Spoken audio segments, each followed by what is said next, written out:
mathematics နဲ့ပတ်သက်ပြီးတော့ GED mathematics နဲ့ပတ်သက်ပြီးတော့သိသိတဲ့အကြောင်းအရာလေးတွေကိုပြောပြပေးခြင်းနဲ့ GED သိချပတ်သက်ပြီးတော့เนาะသူကဖြေရမှာကြတော့90ပေါ့မိနစ်90မေးခွန်းကကြတော့သူက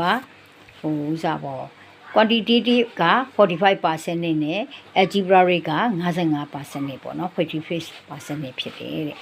အဲ့တော့ quantitative မှာဘာတွေပါလဲဆိုလို့ရှိရင် include problem ပါမယ် positive negative နဲ့ whole number တွေပါမယ် decimal နဲ့ fraction နဲ့ ratio တွေ proportion နဲ့ percent နဲ့ data statistic နဲ့ geometry ဘိုင်းတွေပါမယ် algebraic မှာပါမလဲဆိုရင် expression ပါမယ် polynomial ပါမယ်နောက်တစ်ခါ SQN ပါမယ် linear equation ပါမယ် quadratic equation ပါမယ် pattern နဲ့ function တွေပဲပါမယ်နောက်ပြီးတော့ခါကြတော့ဗာလဲ graphing scale တွေပါမယ်เนาะ Slovenian graphing scale တွေပါမယ်တဲ့အဲ့ဒါနောက်ပြီးတော့အသုံးပြုရမှာသူကကြတော့ဆာမွဲဖြည့်တဲ့အခါမှာတဲ့အမှတ်